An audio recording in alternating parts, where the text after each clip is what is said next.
विलियन chapter के complete होने के बाद में आज अपने नया चैप्टर स्टार्ट कर रहे हैं, पृष्ठीय रसायन। पृष्ठीय रसायन क्या चीज़ है कि अगर अपने सबसे पहले बात करें कि इसमें पृष्ठ क्या चीज़ है, तो पृष्ठ क्या चीज़ होती है। कोई भी पदार्थ है, उस पदार्थ की जो ऊपरी सतह है, पदार्थ की ऊपरी सतह है को क्या बोला जाता है, अपने सामान्य भाषा में पृष्ठ कहा जाता है या सरफेस कहा जाता है। तो किसी भी पदार्थ की जो ऊपरी सतह है, उस ऊपरी सतह को क्या कहा जाएगा, पृष्ठ कहा जाएगा। अब अपने पास जैसे अपने पदार्थ है, तो पदार्थ जैसे अपने पास कोई ठोस हो सकता है या द्रव हो सकता है, तो पृष्ठीय रसायन क्या होगी, अपने सिंपल सी भाषा में पदार्थ की पृष्ठ पर जिन घटनाओं का अपने अध्ययन करेंगे वह क्या कहलाएगी, पृष्ठीय रसायन कहलाएगी। क्लियर है चीज अपने पास। तो अपने यहाँ पर कह सकते हैं कि पदार्थ के पृष्ठ पर होने वाली विज्ञान की वह शाखा जिसके अंदर अपने पदार्थ के पृष्ठ पर होने वाली परिघटनाओं का अध्ययन किया जाता है, पृष्ठीय रसायन कहलाती है। अब पृष्ठ पर होने वाली घटनाएं कौन कौन सी हो सकती है, तो सामान्य रूप से अपने पास पृष्ठ पर जो घटना होती है उसमें हमारे पास जो नाम आ सकता है वो है अधिशोषण आ सकता है, जो पृष्ठ पर संपन्न होने वाली घटना है। अधिशोषण के अलावा अपने जो पढ़ेंगे इसमें वो पढ़ा जाएगा, कोलाइड्स के बारे में पढ़ा जाएगा, और इसके अलावा अपने इसके अंदर उत्प्रेरण की परिघटना को भी पढ़ा जाएगा। तो अपने पृष्ठ पर कौन कौन सी घटनाओं को पढ़ेंगे, अधिशोषण की घटना को पढ़ेंगे, अपने कोलाइड्स को पढ़ेंगे, और तीसरी जो घटना है वो अपने पढ़ेंगे इसमें उत्प्रेरण के बारे में अपने पढ़ेंगे। तो सबसे पहले अपने बात करें कि ये पृष्ठ पर ये घटनाएं होती क्यों है, पृष्ठ पर इन घटनाओं के होने का जो कारण है वो क्या रहता है। तो पृष्ठ पर जैसे हम बात करें कि ये कोई अपने पदार्थ लिया जाए, इस पात्र के अंदर किसी पदार्थ को लिया जाता है, तो ये पदार्थ के ऊपर की जो सतह है, इस ऊपर की सतह को अपने क्या नाम दिया गया है, पृष्ठ नाम दिया गया है। ठीक है, तो जैसे कोई कण है, जो अवयवी कण है, जो परमाणुओं के रूप में हो सकता है, तो वो इसके स्थूल भाग में उपस्थित है। जैसे ये कण इसके स्थूल भाग में, तो जो स्थूल भाग में जो कण है इसके ऊपर सभी दिशाओं से या चारों तरफ से क्या लग रहा है, एक समान आकर्षण बल लग रहा है।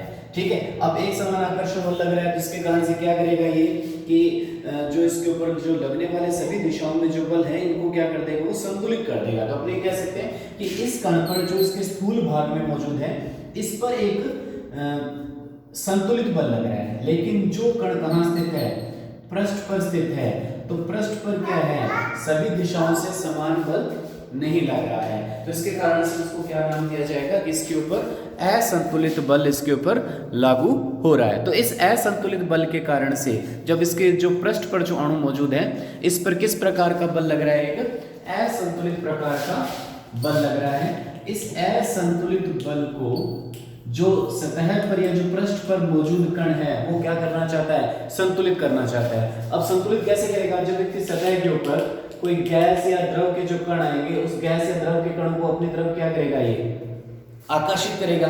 मतलब अपने ऊपर जो मौजूद पृष्ठ तनाव है, इस पृष्ठ पर जो मौजूद तनाव है, इस पृष्ठ तनाव को क्या करना चाहता है, ये कम करना चाहता है। और इस पृष्ठ तनाव को कम करने के लिए ही जो इसकी सतह पर जो कण आएंगे, उन कणों को वह अपनी तरफ क्या करेगा, आकर्षित करेगा।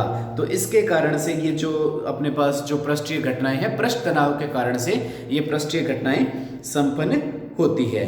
क्लियर होगी चीज अपने पास यहाँ पर। तो पृष्ठीय घटना, पृष्ठ तनाव के कारण से जो उत्पन्न घटनाएं हैं उसी को अपने पृष्ठीय रसायन के अंदर अपने अध्ययन किया जाएगा।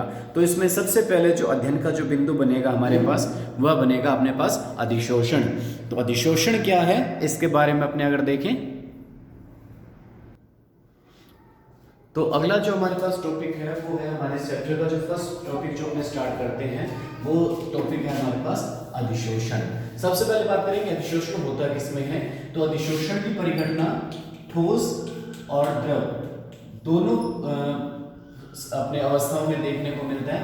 इनमें से ठोस और द्रव में से सबसे जो ज्यादा अपने को अधिशोषण जो देखने को मिलेगा वो ठोस में देखने को मिलेगा।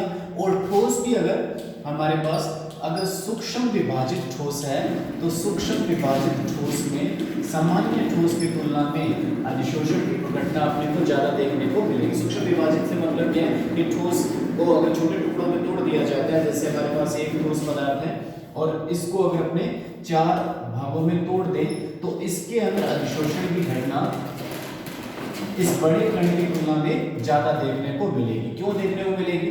क्योंकि होगा क्या कि जब ये कण बड़ा था तो इसका पृष्ठीय क्षेत्रफल ये था, क्योंकि अधिशोषण किस पर होता है? पृष्ठ पर संपन्न होता है, तो पृष्ठीय क्षेत्रफल पर निर्भर करेगा। तो अभी पृष्ठीय क्षेत्रफल ये है, लेकिन जैसे इसको अगर सूक्ष्म भागों में जोड़ दिया गया तो सूक्ष्म भागों में तोड़ने से इसका पृष्ठीय क्षेत्रफल बढ़ जाएगा और पृष्ठीय क्षेत्रफल बढ़ने से अधिशोषण की घटना इसमें ज्यादा संपन्न होगी। तो अपने यहाँ पर कह सकते हैं कि ठोस और द्रव में से ठोस में अधिशोषण की घटना ज्यादा देखने को मिलती है, और इनमें से अगर अपने बात करें कि अगर ठोस सूक्ष्म रूप से विभाजित है तो उनमें अधिशोषण की घटना ठोस पदार्थ की तुलना में भी अपने को ज्यादा देखने को मिलेगी। तो अधिशोषण होता क्या है? आपने यहाँ पर कहा कि जब ठोस की सतह पर जो असंतुलित बल है, उन असंतुलित बलों को वह ठोस दूसरे गैस या द्रव के कणों को अपनी सतह पर क्या करना चाहता है? आकर्षित करना चाहता है, और इसी आकर्षण के कारण से जो घटना संपन्न हो रही है उस घटना को अपने अधिशोषण नाम दिया गया है। तो अपने कह सकते हैं गैस या द्रव का ठोस के स्थूल भाग की अपेक्षा, इसकी परिभाषा क्या बन जाएगी अपने पास अधिशोषण की? तो अधिशोषण की परिभाषा बनाएंगे गैस या द्रव का ठोस के स्थूल भाग की अपेक्षा, ठीक है, बल स्थूल बल यहां पर क्या ले रहे हैं? बल, ठीक है, स्थूल भाग की अपेक्षा उसके पृष्ठ पर, उसके पृष्ठ पर उच्च सांद्रण की घटना,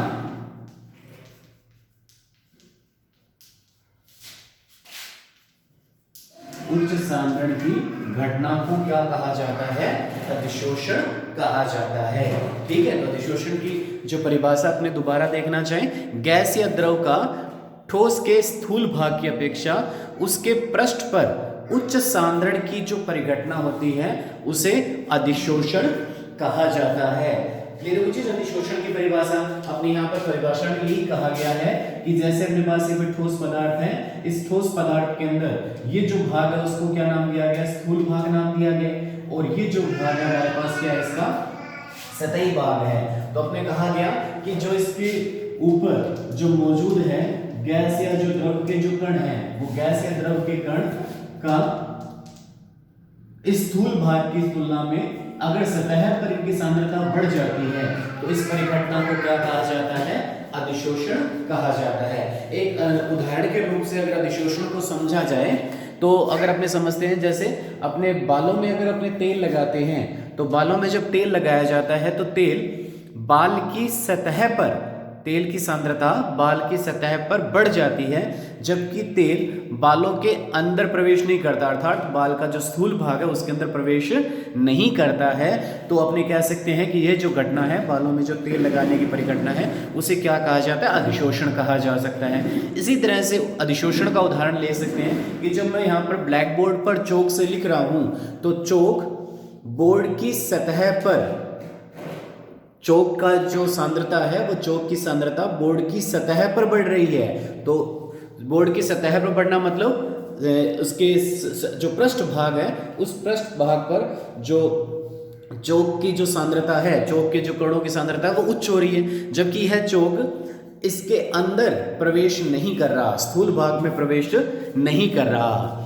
ठीक है, तो यह भी एक अधिशोषण का उदाहरण है। इसी तरह से चौक पर जब ये पेंट या जो वार्निश किया गया है तो ये पेंट या जो वार्निश है, जैसे अपने दरवाजों पर या खिड़कियों पर भी अपने वार्निश करते हैं, तो दरवाजों या खिड़कियों पर जब वार्निश किया जाता है तो वार्निश उसके जो दरवाजा है उसके सतह पर अधिशोषित हो जाता है, उसके अंदर प्रविष्ट नहीं होता। इसी तरह से अपने दीवारों पर जब रंग करते हैं तो रंग क्या करता है कि दीवारों के ऊपर एक परत बना लेता है, जबकि उसके अंदर प्रविष्ट नहीं करता है। तो ये जो सारे उदाहरण अपने जो लिए गए हैं वो उदाहरण किसके हो सकते हैं? अधिशोषण के उदाहरण हो सकते हैं। क्लियर हो गया? उदाहरण अधिशोषण के उदाहरण जैसे अपने कह सकते हैं बालों में तेल लगाना, या अपने इसका जो उदाहरण ले सकते हैं कि जो चौक है, चौक द्वारा जब अपने ब्लैक बोर्ड पर लिख रहे हैं, ठीक है, तो ब्लैक बोर्ड पर लिखना भी एक इसका उदाहरण है, उदाहरण अधिशोषण का उदाहरण है। या आप उदाहरण ले सकते हैं कि वार्निश या जो पेंट होता है, वार्निश या पेंट का खिड़की दरवाजों पर जो घटना हो रही है उसे भी क्या नाम दिया गया है? अधिशोषण का नाम दिया गया है। तो इन उदाहरणों के द्वारा अपने अधिशोषण की घटना को हमारे समझ में आ गया हो गया कि अधिशोषण क्या होता है। अब अधिशोषण से मिलती जुलती कुछ शब्दावली है, उन शब्दावलियों को देखते हैं कि अधिशोषण के अंदर जो अपने शब्दावली प्रयोग में लेंगे। तो अपने यहाँ से जो अधिशोषण से मिलते जुलती कुछ शब्दावलियां लेकर चलते हैं। उसमें सबसे पहले जो अपने पास शब्द आता है वो आता है अधिशोषण। अधिशोषण किसे कहा जाता है? तो अपने कह सकते हैं ठोस पदार्थ की सतह जिस पर अधिशोषण होता है। ठीक है, तो हमारे पास अधिशोषण क्या है कि ऐसी सतह जिस पर अधिशोषण होता है। ठीक है, तो ठोस पदार्थ की एक ऐसी सतह जिस पर अधिशोषण की घटना होती है उसे क्या कहा जाता है? अधिशोषक कहा जाता है। जैसे अपने यहाँ पर बात कर रहे हैं कि ये एक ठोस पदार्थ है, तो इस ठोस पदार्थ की सतह के ऊपर अधिशोषण होगा। जैसे अपने बात कर रहे हैं कि अभी मैं बोर्ड के ऊपर चौक से लिख रहा हूँ, तो हमारे पास दो चीजें आ रही है। एक तो हमारे पास चीज क्या आ रही है, ये जो ब्लैक बोर्ड है, और दूसरा हमारे पास क्या चीज आ रही है? चौक आ रहा है। तो हमारे पास बोर्ड क्या हो जाएगा? अधिशोषक हो जाएगा। ठीक है, दूसरा हमारे पास जो शब्द आ रहा है वो शब्द क्या आ रहा है? अधिशोष्य आ रहा है। तो अधिशोष्य क्या होता है? वह पदार्थ जिसका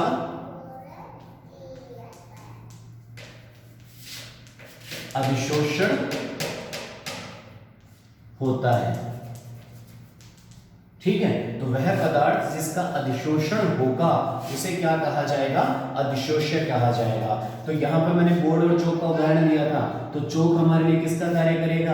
अधिशोष्य का कार्य करेगा, क्योंकि चौक इस बोर्ड की सतह पर क्या हो रहा है? अधिशोषित हो रहा है। तो अपने ये कहा है कि जिसका अधिशोषण होता है वो क्या कहलाता है? हमारे पास अधिशोष्य पदार्थ कहलाता है। ठीक है, और उदाहरण अपने ले सकते हैं, और उदाहरणों से इसको समझ सकते हैं अधिशोषक व अधिशोष्य को। तो हमारे पास जैसे एक उदाहरण आता है, आपने कहा कि हमारे पास चारकोल है। ठीक है, चारकोल की सतह पर गैसों का अधिशोषण। ठीक है, चारकोल क्या होता है? सबसे पहले अपने बात करें कि जो ग्रेफाइट है, ग्रेफाइट का जो सूक्ष्म विभाजित रूप है, ग्रेफाइट के सूक्ष्म विभाजित रूप को क्या कहा जाता है? चारकोल कहा जाता है। क्योंकि हमने कहा था कि ठोस का जितना सूक्ष्म रूप होगा उस पर अधिशोषण की घटना क्या होगी?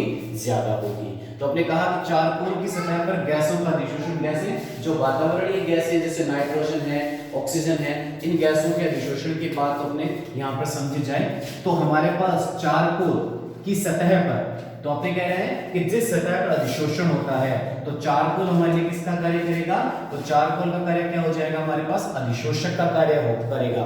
दूसरा हमने कह रहे गैसों का अधिशोषण, तो आपने कहा था जिसका अधिशोषण होता है, तो यहाँ पर अधिशोषण किसका हो रहा है? गैसों का हो रहा है। तो गैस हमारे लिए किसका कार्य करेगी? अधिशोष्य का कार्य करेगी। समझ में आ गई परिभाषा कि जिस सतह पर अधिशोषण होता है, तो किस सतह पर अधिशोषण हो रहा है? चारकोल की सतह पर अधिशोषण हो रहा है। तो चारकोल किसका कार्य कर रहा है? अधिशोषक का कार्य कर रहा है। और फिर हमने कहा कि जिसका अधिशोषण होता है, तो अधिशोषण किसका हुआ?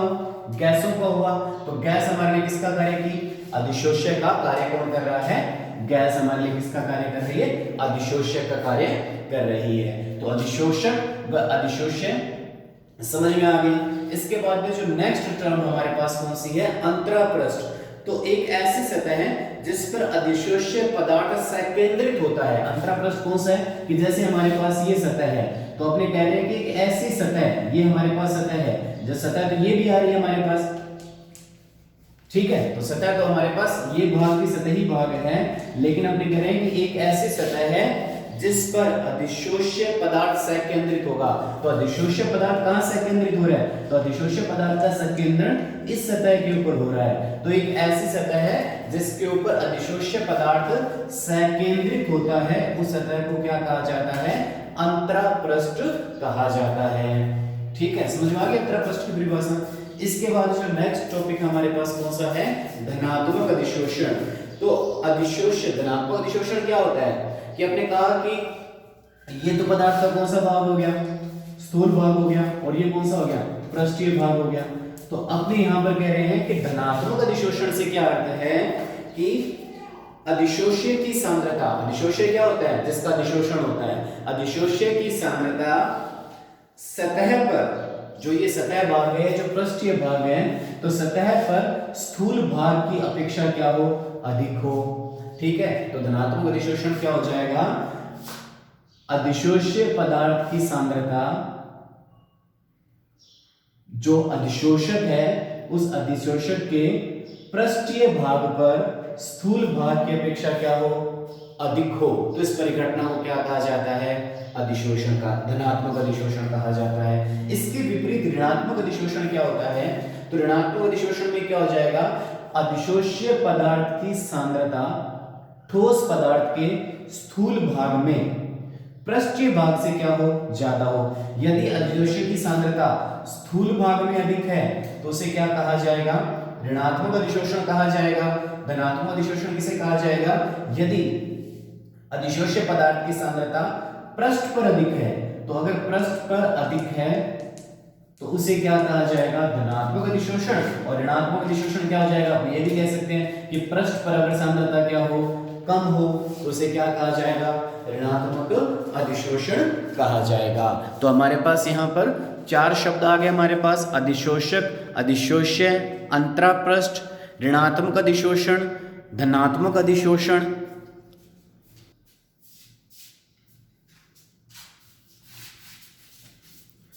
नेक्स्ट इसमें जो शब्दावली आ रही है हमारे पास, वो आ रही है हमारे पास सक्रिय केंद्र। ये सक्रिय केंद्र क्या चीज है, तो मुक्त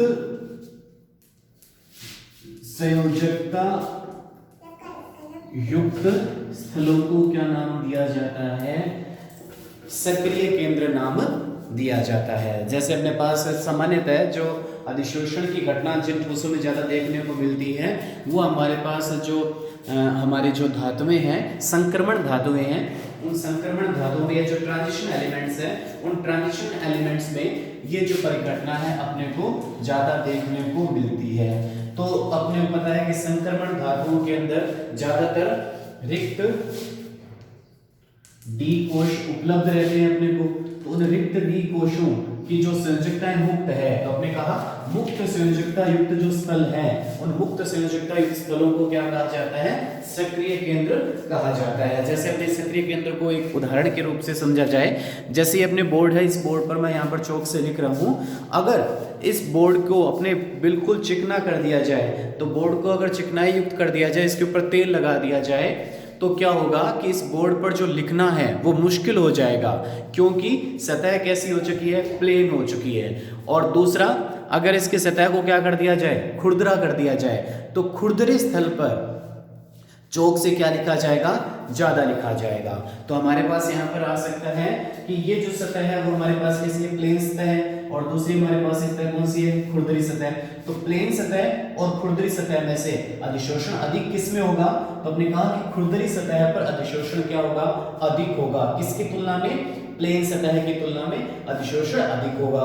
तो इसीलिए अपने क्या करते हैं कि जब दीवारों पर जब रंग या पुताई की जाती है, तो उससे पहले उसको रेगमार से रगड़कर उसके सतह को खुरदरा किया जाता है, जिससे क्या होता है, अधिशोषण उस पर ज्यादा संपन्न होता है। तो अधिशोषण या रंगाई पुताई ज़्यादा दीवारों पर चिपके, इसके लिए उसकी सतह को क्या कर दिया जाता है, खुरदरा कर दिया जाता है। तो खुरदरी सतह पर सक्रिय केंद्र अधिक होंगे, जिसके कारण से उसमें अधिशोषण की घटना अपने को ज़्यादा देखने को मिलती है। ठीक है, अब यहाँ पर हमने कहा कि जो अधिशोषण हो रहा है वो अधिशोषण दो पदार्थों के बीच में हो रहा है। तो उन दोनों पदार्थों के जो अंतरक पृष्ठ है उसको अपने प्रदर्शित कैसे करते हैं। जैसे अपने कहते हैं कि गैस का अधिशोषण किस में हो रहा है, ठोस में हो रहा है, तो अपने यहाँ पर हाइफन का चिन्ह लगा देते हैं, या इसको इस रूप में भी प्रदर्शित किया जा सकता है। ठीक है, तो अपने यहाँ पर अंतरक पृष्ठ को प्रदर्शित करने के लिए या तो इन दोनों चिन्हों में से किसी एक चिन्ह को प्रयोग में लिया जाता है। ये दोनों चिन्ह किसको प्रदर्शित करते हैं, अंतरक पृष्ठ को प्रदर्शित करते हैं। जैसे गैस का अधिशोषण किस पर हो रहा है, ठोस में, गैस का अधिशोषण किस में हो रहा है, ठोस में। तो इस चीज को प्रदर्शित करने के लिए अपने इस चिन्ह को प्रयोग में लिया जाता है। तो ये हमारे पास अधिशोषण से मिलती कुछ शब्दावलियां हो गई।